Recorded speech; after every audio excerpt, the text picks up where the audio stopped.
لا تلمزوا انفسکم، ایک دوسرے کو تانے نہ دو، ولا تنابزوا بالالقاب، برے نام سے نہ پکارو۔ آپ نے فرمایا بیوی کو لقمہ کھلانا صدقے کا ثواب ہے، روز مفت کا ثواب لو، 2-3 لقمے بیگم کو کھلا دو، بیگم خامند کو کھلا دے، صدقے کا ثواب۔ باش کرنا سیکھو، ایک ابھر پڑے تو دوسرا چپ ہو جائے، دوسرا ابھرے تو پہلا چپ ہو جائے، یہ طلاقیں ختم ہو جائیں گی، یہ لڑائیاں ختم ہو جائیں گی۔ زبان کو سینا سیکھو، چپ کرنا سیکھو، بیٹیوں کو سکھاؤ۔ ہمارا سسرالی معاشرہ، چاہے آپ لوگ انڈیا پاکستان سے یہاں بھی آ گئے ہیں، سسرالی معاشرہ ہندوانہ ہے، اس میں اسلامی تہذیب کوئی نہیں ہے۔ میرے نبی کا فرمان ہے، یہ جو میرے صحابہ ہیں مدینے والے، یہ بہت عالی شان لوگ ہیں۔ کس بات پہ؟ جہاد، روزہ، حج، زکوٰۃ نہیں۔ کہ جب یہ کسی کی بیٹی کو لے کر آتے ہیں نا بہو بنا کے، تو اس بچی کو سسرال میں پتہ نہیں لگنے دیتے کہ ماں باپ کے گھر ہے یا سسرال کے گھر ہے۔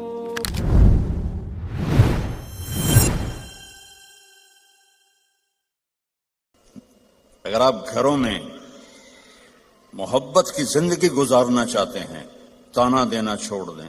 لا تلمزوا انفسکم، میرے رب کہہ رہا ہے، لا تلمزوا انفسکم، ایک دوسرے کو تانے نہ دو، ولا تنابزوا بالالقاب، برے نام سے نہ پکارو۔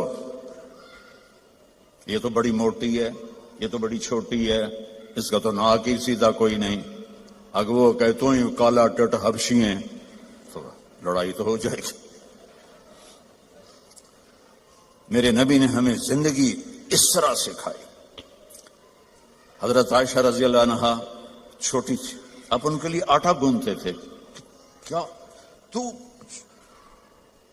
آپ کی شان سناؤں قرآن سے، والنجم اذا ہوا ما ضل صاحبكم وما غوا وما ينطق عن الهوى ان هو الا وحي يوحى علمه شديد القوى ذو مرة فاستوى وهو بالافق الاعلى ثم دنا فتدلى فكان قاب قوسين او ادنى۔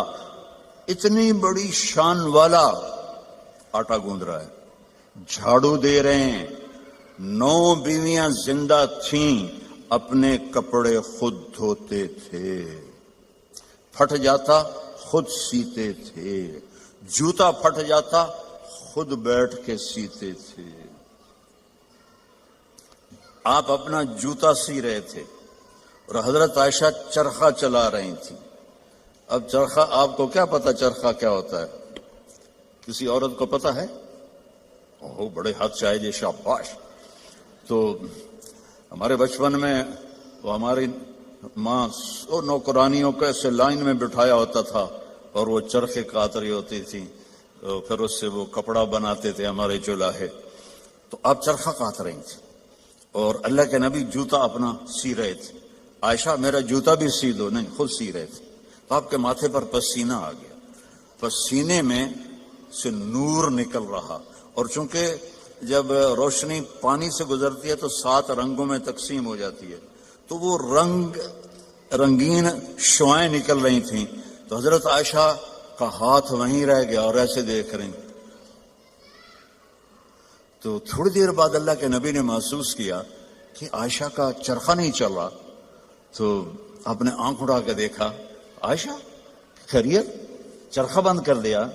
تو انہوں نے فی البدی شعر پڑھا، وَإِذَا نَظَرْتَ إِلَىٰ أَسِرَّةِ وَجْهِهِ حَلِلَتْ كَمَا تَحِلُّ الْبَدْرُ الْجَلِيُّ۔ میں جب آپ کے ماتھے انور کو میں نے دیکھا تو مجھے لگا جیسے 14ویں کے چاند سے روشنی نکل رہی ہے۔ تو آپ نے کہا عائشہ تو نے مجھے خوش کر دیا۔ تو آپ اپنا سامنے بیٹھ کے جوتا گانٹ رہے ہیں، حضرت عائشہ سے نہیں فرما رہے کہ اس کو ٹھیک کر دو۔ محبت کے طور پر ان کو لقمے کھلا رہے ہیں۔ آپ نے فرمایا بیوی کو لقمہ کھلانا صدقے کا ثواب ہے، روز مفت کا ثواب لو، 2-3 لقمے بیگم کو کھلا دو، بیگم خامند کو کھلا دے، صدقے کا ثواب۔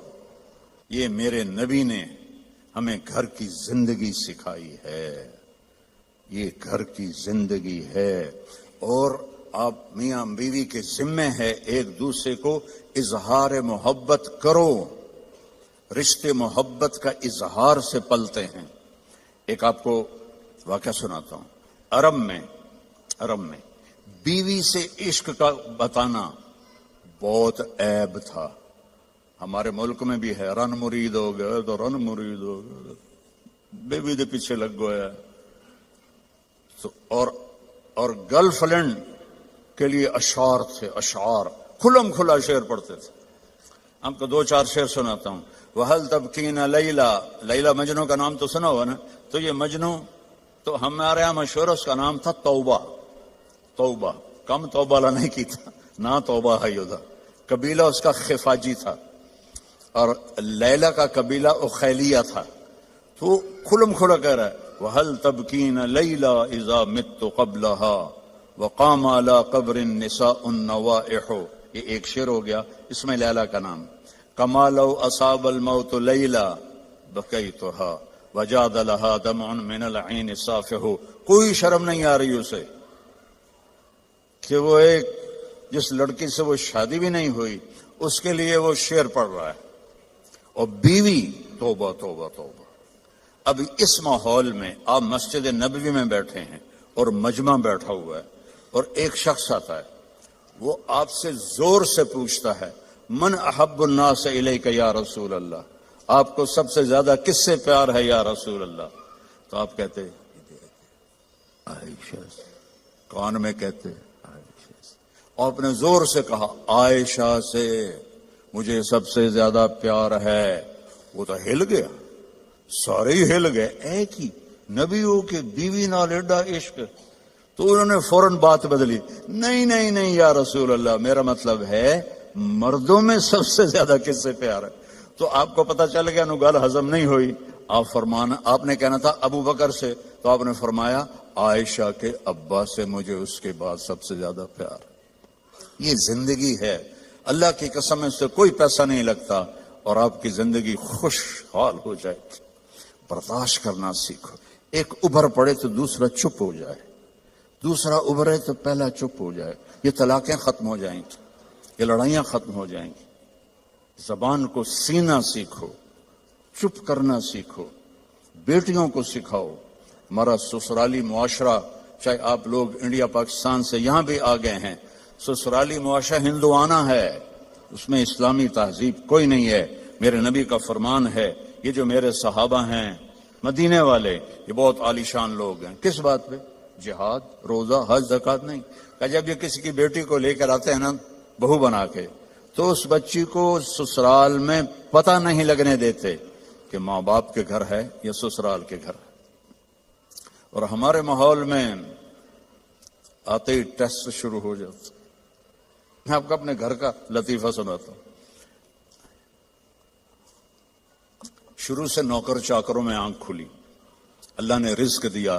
ماں باپ کی طفیل، اللہ نے ایک اچھے گھرانے میں پیدا کیا، بڑے خاندان میں، رزق کی فراوانی. اور ہمارے والد میری ماں کو چولہے پہ نہیں بیٹھنے دیتے تھے، نوکرانیاں کریں، نوکر کریں. ٹھیک ہے، میری شادی ہو گئی. میری بیوی تھی شہر سے، تو فیصل آباد، میں ملتان کے پاس میرا گاؤں.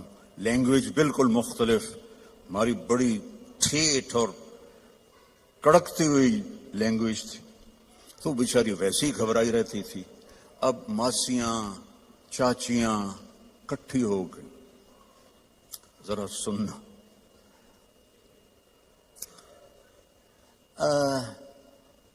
تیری ماں تا چولہے تے سڑدی پئی ہوندی ہے تے بیگم تیری ٹھک کے بیٹھی ہوندی ہے.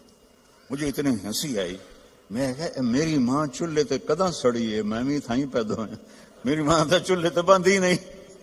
میری ماں کو روٹی پکانے بھی پوری نہیں آتی تھی، سالن بنانا بھی پورا نہیں آتا تھا، کہ میرے ابا جی ان کو کام نہیں کرنے دیتے تھے. نوکرانیاں تھیں، نوکر تھے. اب وہ کہہ رہی تیری ماں تا چولہے تے سڑدی پئی ہوندی ہے. اور میری پنجابی سمجھ رہے ہو؟ کوئی گجراتی تو نہیں بیٹھے ہوئے کہ جن کو کیم شو والے. اچھا اردو ترجمہ کروں گا پھر. تیری ماں تا چولہے تے سڑدی پئی ہوندی ہے تے تیری بیوی ٹھوکتے پلنگ تے بیٹھی ہوندی ہے. میں ہنس پڑا. میں کہ مینوں دسو تے صحیح کدا میری ماں چولہے تے سڑی ہے؟ میری مستورات بزرگ کہہ رہی ہیں تمہاری ماں تو چولہے پہ جل رہی ہوتی ہے، سالن بنا رہی ہوتی ہے، اور تیری بیوی مزے سے بیڈ پر بیٹھی ہوتی ہے تو تجھے خیال ہی نہیں آتا. تو میں نے کہا کب میری ماں چولہے پہ جا کے سڑتی جلتی ہے؟ اسے تو آخری زندگی تک روٹی بنانی نہیں پکاتی تھی پٹھی سیدھی، کیونکہ کبھی ابا جی نے ان کو بیٹھنے ہی نہیں دیا تھا. تو یہ ہمارا سسرالی معاشرہ ہے کہ آتے ہی دلہن کو سینگوں پہ اٹھا لیتے ہیں. وہ گھر چھوڑ کے آئی ہے، ماں باپ چھوڑ کے آئی ہے، بہن بھائی چھوڑ کے آئی ہے، سہیلیاں چھوڑ کے آئی ہے، اسے اپنی بیٹی بناؤ. میں نے اپنی بیٹیوں کو بیاہ دیا ہے تو میں دوسرے کی بیٹی لے کر آیا. میں نے اپنی بیگم سے کہا کہ بیگم تیرے اخلاق کا اب پتہ چلے گا کہ بیٹیوں پر تو مائیں نشاور ہوتی ہیں، بہو پہ جب تو وہ سلوک کرے گی جو بیٹیوں سے کرتی تھی پھر تیرے اخلاق کا سکہ پکا ہے. تو اللہ کے فضل سے میری بیوی نے اس کو کر کے دکھایا، نبھا کے دکھایا.